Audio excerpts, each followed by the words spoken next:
आप सभी को मेरा प्रणाम। आज दिन सोमवार है।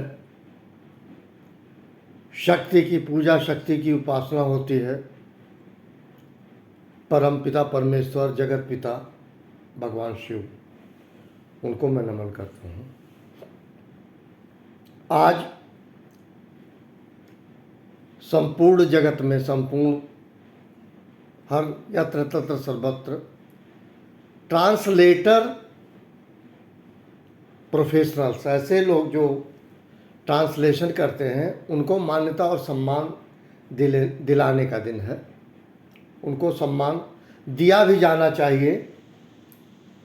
हर कोई नहीं कर सकता। हमने पहले भी ये बात कही थी, केवल मैं दो भाषा लूँ, अंग्रेजी और हिंदी। तो इंग्लिश से हिंदी में ट्रांसलेट करना बहुत टफ है, हर किसी के बस का नहीं है। भाषाओं में मुझे याद आता है डॉक्टर रघुपत सहाय जी, डॉक्टर फिराक गोरखपुरी जी। उन्होंने कहा था कि भले वो प्रासंगिक रहा हो, नहीं रहा हो, व्यंग हो या कुछ और हो, एनालिसिस में नहीं जाता। उन्होंने ये कहा था कि जो है हमारे देश में अंग्रेजी 2.5 लोगों को आती है, जो इंग्लिश भाषा है 2.5 लोगों को आती है। एक उन्होंने कहा डॉक्टर सर्वपल्ली राधाकृष्णन, दूसरे उन्होंने खुद को कहा, और तीसरा कहा था पंडित जवाहरलाल नेहरू जी को। इन्होंने कहा इस देश में 2.5 लोग केवल अंग्रेजी जानते हैं। एक बात है, एक व्यंग हो सकता है डॉक्टर फिराक गोरखपुरी साहब का। एक अच्छे शायर थे, काबिलियत इंग्लिश में थी, लिखते उर्दू थे, भाषा का पकड़ था। मैं उनको नमन करता हूँ, फिराक गोरखपुरी साहब को। अब मैं एक बात पे आ रहा हूँ। आज त्रयोदशी है, एक पखवाड़ा चलता है नवरात्र के पहले का, जो हमारे पितृ हैं। पितृ पता नहीं क्यों कहते हैं, हम कहते हैं मातृ हैं। माता पिता जो अब इस दुनिया में नहीं है, उनके पूजने का एक पखवाड़ा चलता है 15 दिन का। उसी का क्रम में आज त्रयोदशी है। इसकी एक छोटी व्याख्या यह है, किसी भी साल कहीं भी जिन लोगों की त्रयोदशी में मृत्यु हुई होगी, उनका पूजा अर्चना किया जाता है, श्राद्ध कर्म किया जाता है, लोग करते हैं। मैं यहाँ कुछ कहना नहीं चाह रहा हूँ, सिर्फ एक बात कहूँगा।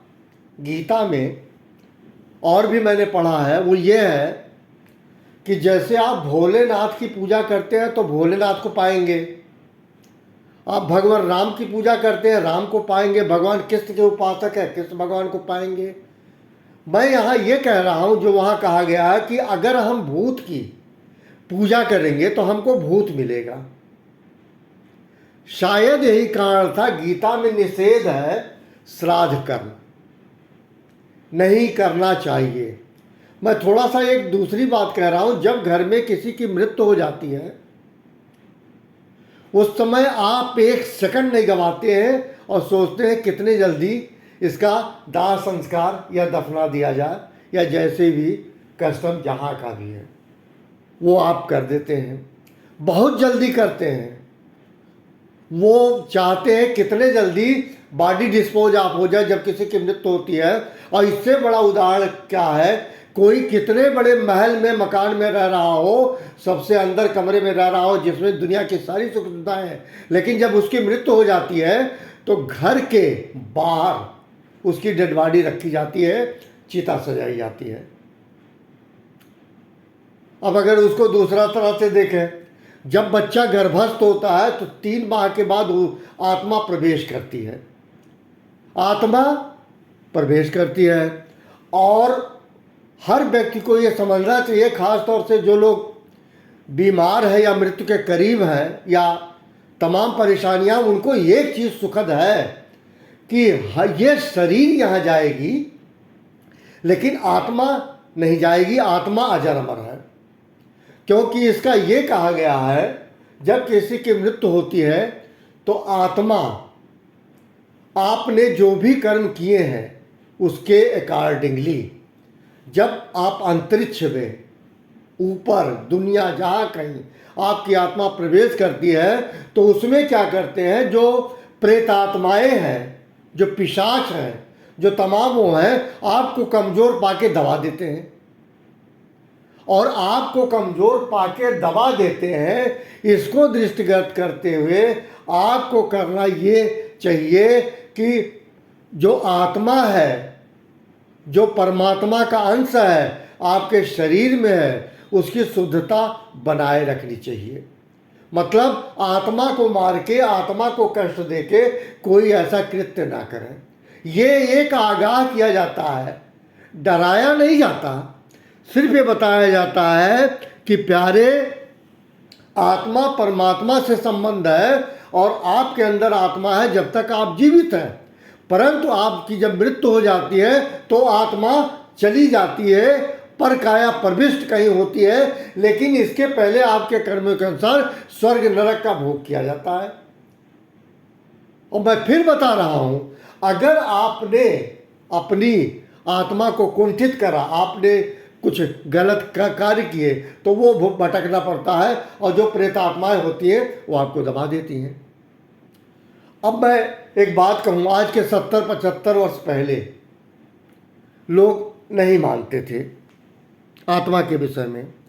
आज सबको ये पता है कि जीवन के मरणोपरांत जब आपकी मृत्यु हो जाती है तो ये आत्मा कहीं और जाके परकाया प्रविष्ट होती है।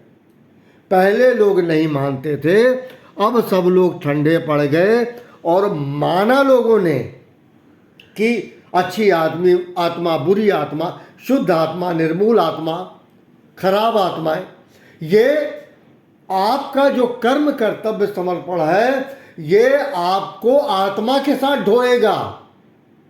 लेकिन ये जो शरीर है यही डिस्पोज आप हो जाएगी इस दुनिया में। तो आपको करना क्या है, आपके साथ आपका क्या है, आत्मा। और आत्मा वो परकाया प्रविष्ट हो, इसी के लिए कहा जाता है। और जो आप कर्म करते हैं वो आपको भोगना पड़ेगा। वो जो ट्रांजिट पीरियड है उसको मैं ट्रांजिट पीरियड कहूँगा कि जब आपकी मृत्यु हो जाती है और आपकी आत्मा जब अंतरिक्ष में भ्रमण करती है, वो जो है तो क्या करते हैं, अगर आपकी खराब आत्माएं हैं, आपकी कमज़ोर आत्माएं हैं, तो वो जो है प्रेत आत्माएं आप पे हावी होती है, डोमिनेट करती हैं। और जब आप मजबूत होंगे, स्ट्रांग होंगे, तो आपका जो है पिशाच या प्रेत आत्मा भी कुछ नहीं कर पाएगी। इन बातों का सीधा सीधा मतलब यही है कि हम या हमारे पिता या हमारी माँ, जब उनकी मृत्यु हुई तो शरीर तो यही रह गई जिस शरीर से उन्होंने मुझको पैदा किया। आप समझिएगा, जिस शरीर से उन्होंने पैदा किया वो तो शरीर यहाँ डिस्पोज ऑफ हो गई और आत्मा चली गई, परकाया प्रविष्ट हो गई। तो यही विरोधाभास है। कहा जाता है भूत की पूजा नहीं करनी चाहिए, और सच भी है, जिसकी आप पूजा करेंगे वो आप पाएंगे। 16 सोमवार रखते हैं तो कहते हैं बहुत अच्छा पति मिलेगा। शंकर भगवान को रखेंगे तो वो शंकर भगवान आपके लिए आशुतोष बन जाएंगे।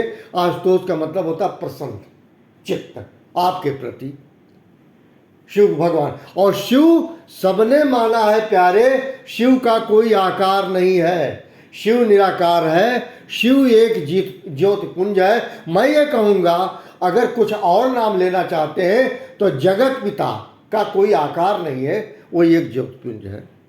इससे ज़्यादा मैं कुछ नहीं कहूँगा। और ये जो पितर पक्ष है 15 दिन का, इसमें माता भी होते हैं, पिता भी होते हैं। आपके फोर फादर जो इस दुनिया में नहीं है उनका श्राद्ध कर्म किया जाता है। लेकिन पता नहीं कहने वालों ने क्यों कह दिया है ये पितर पक्ष।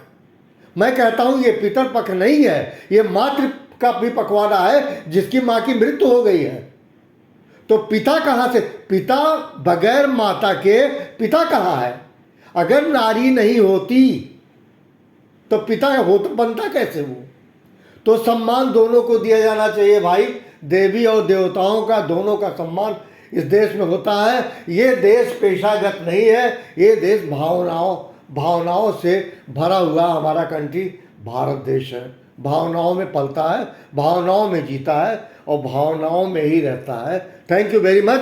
आप सभी को मेरा नमन।